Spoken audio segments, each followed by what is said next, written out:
Here we are with Jason Lake, CEO of Complexity Gaming. Jason, we've been super excited about everything you've been doing in the industry. Been following you closely, inspired by you daily. What's top of mind? What's going on, man? Oh man, I don't know if I can live up to all that, but I appreciate the kind words very much. Thank you. You've been in the industry for a super long time. I think we're all motivated by your hustle. How does it feel to finally get to the point where you've got the Cowboys and the Jones family behind you supporting your dream? I mean, it's really tough to put words on it. When we closed the deal with the Jones and the Goff families out of the Dallas area, it was a culmination of over a decade of hustle. This will be my 15th year in esports this summer. And I spent a good couple years looking for the right corporate big brother, right? Because as esports blew up, all the investment was costing us a lot of money as far as the cost side, the expense side of our balance sheet was growing exponentially, but the income side wasn't growing exponentially. So it became really apparent to me that we needed to find, deeper pockets and a bigger organization to help us kind of take that next leap forward in our history. And couldn't be happier with where we ended up. Super blessed and grateful to be in Dallas working with the Jones and Goff families. I think as an entrepreneur, I relate to what you've kind of been through, a fellow hustler in the esports space. How many conversations do you think you engaged in with investors that were just pumping you with information, or you just thought you were making leeway in the conversations and they just fell through? Like, I've been seriously wondering that, man. Like, a lot. And, I'm a big believer at the end of the day that business is really about people. And I met with a lot of people. Some people were good but didn't quite fit our long-term vision.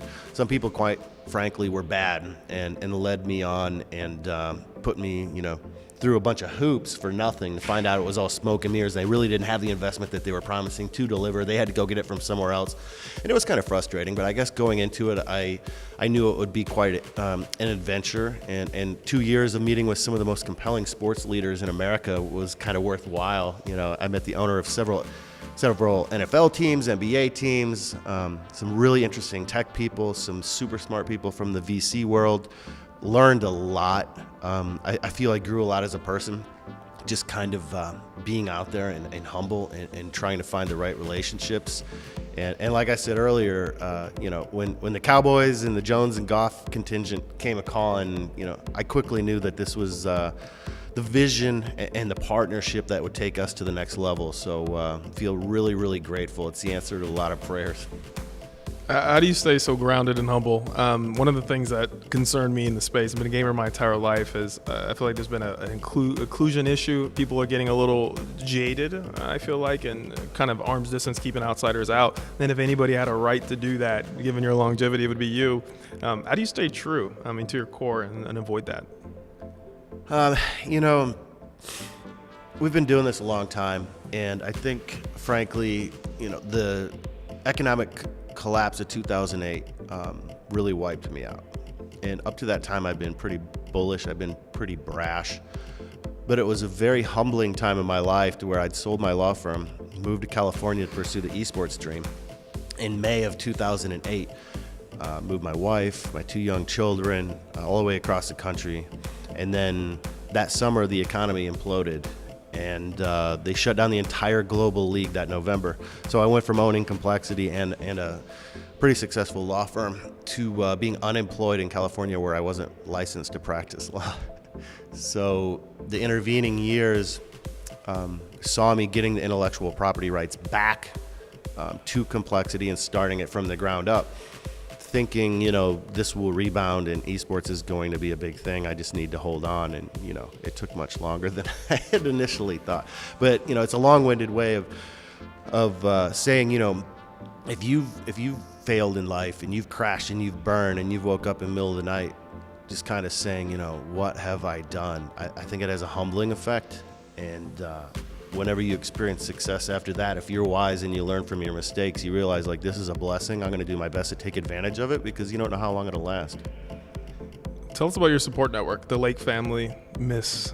Lake. What's behind you, man? Obviously you got to have a pretty strong network, Is it all you? Yeah, no, my wife Danielle's been sensational. She allowed me to pursue the esports dream when I was a pretty successful attorney, and that meant turning down a lot of not guaranteed money, but pretty reliable money and chasing after a dream. And she allowed me to move the family all the way across the country to do that. And then it instantly blew up in our faces.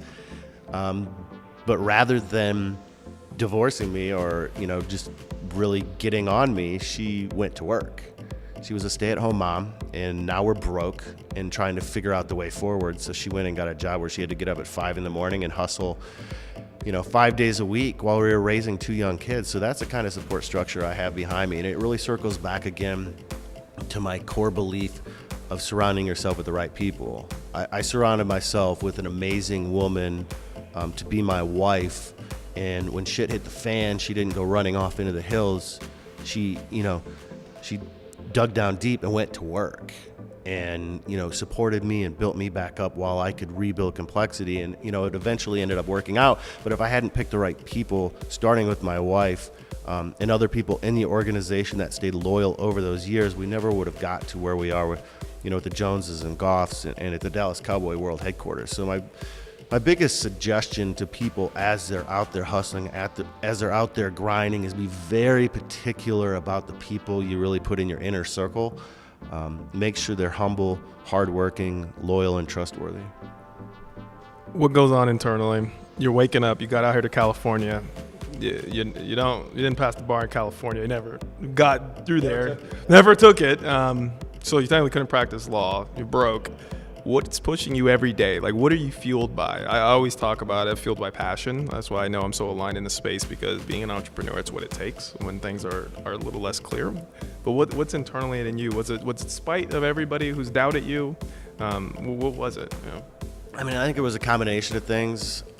It was a lot of passion because I've always believed in the esports space.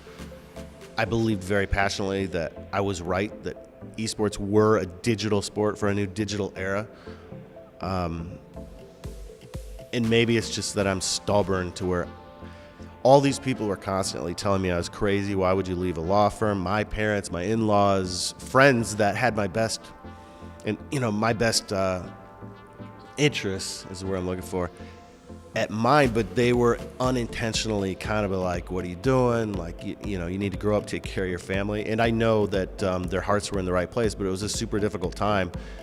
And you come to a crossroads in life. And my crossroad was, am I going to get the complexity intellectual property back and start this from scratch? We had no employees, we had no website, we had no gamers. The league who had bought complexity, had closed and shuttered.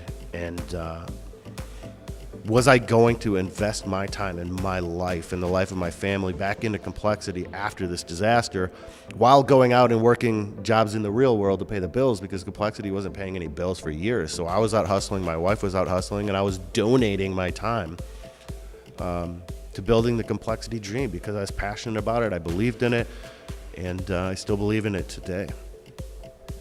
That's amazing. I think one of the things I appreciate from you, we talked about earlier on one of our panels, was your perspective of the space and that we're in that 3.0, esports 3.0 realm. Just for the viewer on this particular clip, what does that look like today, and what does the future look like for the space? Like we talked about on the panel, I think esports 3.0 is really an evolution of esports player treatment. Esports 1.0 players lived at home with their moms and traveled to events like CPL and QuakeCon and other things. Esports 2.0 was arguably created in North America when we opened the first gamer house in Plano, Texas in 2005, where gamers would come and live in a gamer house. And this model stuck around for quite a few years because it was financially feasible to rent a house and put your gamers in there, and then they could train, and some houses had chefs and so on and so forth. The downside of having a gamer house was you woke up to your teammates, you go to bed to your teammates, you make a sandwich, your teammates are in there, you go to brush your teeth, your teammates are in there, and that caused a lot of friction with teams over the years. Esports 3.0, in my opinion, is where we are now. It's what we're building out with the Cowboys organization and the Jones family and Goff families in Frisco, Texas. We have luxury apartments for our gamers, so they have their own private space and their own private life.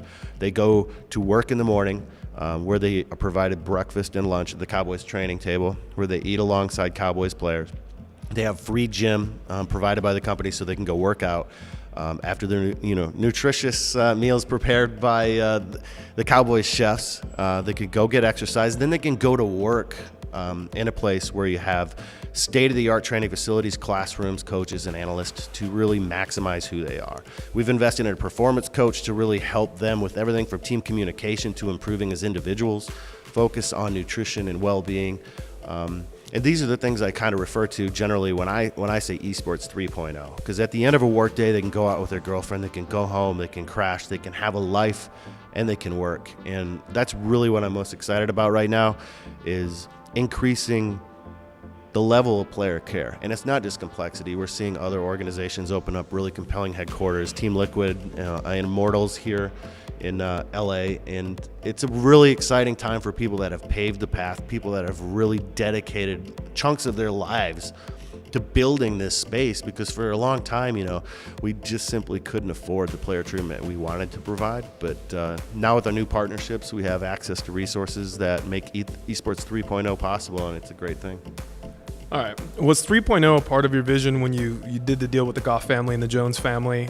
Because when you look at a lot of other esports or owners or CEOs, they brought in big investors and they got some of the traditional sports organizations behind them, but they don't quite have what you have. And I think it's really nice of you to bring up Immortals, their campus, but it's still not quite what you have. And Liquid's facility, practice facility that they built with Alienware is different than what you have. I've seen your videos, the content with the star and everything you got going on, and it's pretty unique. We're super blessed, man. I'm not gonna lie. I want to stay humble, and I respect the heck out of the other brands you've mentioned, but we are really building something special in Frisco. And as soon as we get the headquarters open, we're going to have a public-facing part of our headquarters where our fans can walk into our headquarters and experience a little bit what that looks like. So I invite people, once we get that done, hopefully this fall. And we are building something special, and we hope to be setting really just an example for how can a professional sports team of the caliber of the Dallas Cowboys and the Jones family really integrate with an esports organization, whether that be meals and medical facilities and nutritionists and proper player care and free gym access and all these things. And our headquarters is going to be at a facility in Frisco, Texas called the Star, which is like a town square. So every day there's hundreds of kids coming and playing ball with their parents, and we'll be able to interact with these families and have local touch points in our community. I think that's going to make the headquarters and where it's situated pretty special. So we're super excited about what we're building out and invite everybody to come visit us and check it out. Look, I'll be there. Thanks for everything you do. Thanks so much.